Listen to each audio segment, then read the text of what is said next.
कार्तिक महात्म्य 9वां अध्याय यानी 9वां अध्याय। राजा पृथु ने कहा कि हे नारद जी, आपने कार्तिक मास के व्रत में तुलसी की जड़ से भगवान विष्णु का निवास बताकर उस स्थान की मिट्टी का पूजन बतलाया है, और अब मैं भी श्री तुलसी जी के महात्म्य को सुनना चाहता हूं। तुलसी कहां और कैसे उत्पन्न हुई, ये बताने की कृपा करें। नारद ने कहा कि हे राजन,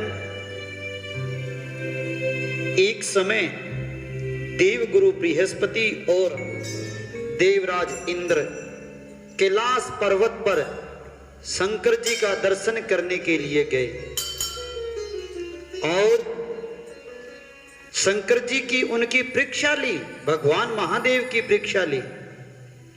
उन जटाधारी दिगंबर ने उनका मार्ग में ही अनुरोध कर डाला।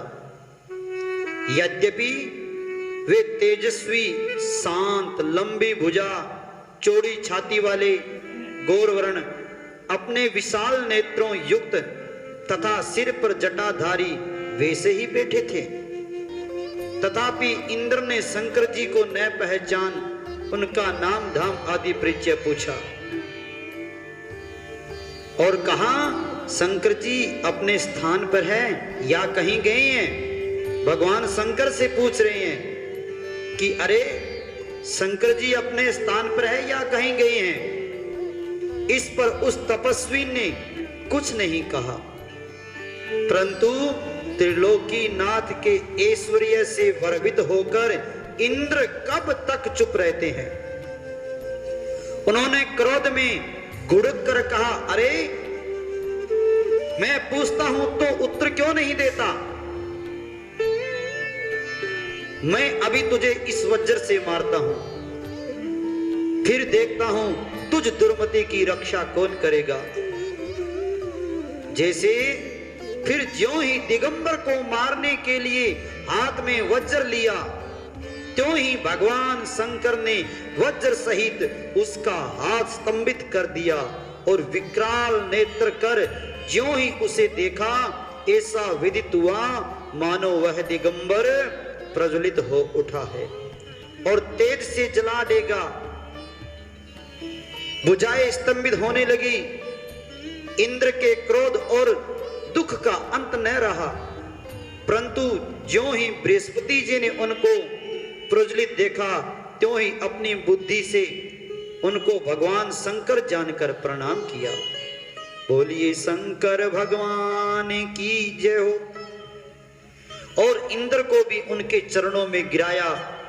फिर बृहस्पति बोले, हे दीनानाथ, अपना क्रोध रोककर इंद्र का अपराध क्षमा कीजिए। हे करुणावतार, हे मेरे महादेव।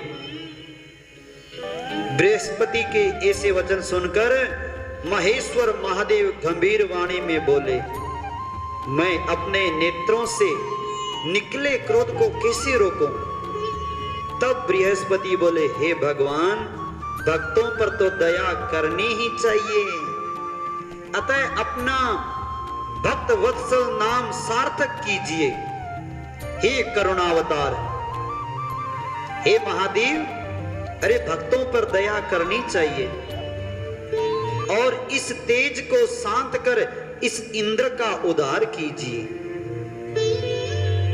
तब भगवान शंकर ने करुणावाणी से कहा कि मैं तुम्हारी स्तुति से, अरे तुम्हारी प्रार्थना से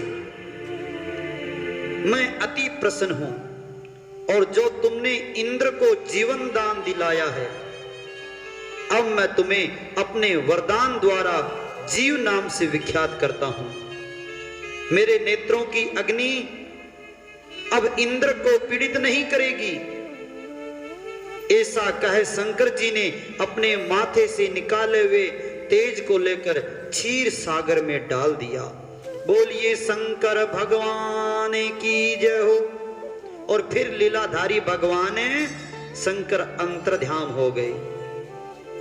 इंद्र और बृहस्पति दोनों भय से मुक्त होकर परम सुखी हुए। इस प्रकार जिनको जानने की इच्छा थी उन्हें जानकर इंद्र और बृहस्पति अपने स्थान को चले गए। बोलो महादेव की जय हो, बोलो नारायण भगवान की जय हो। ये था 9वां अध्याय। अब आगे 10वां अध्याय कल की कथा में। श्री राम जय जय राम, श्री राम जय जय राम।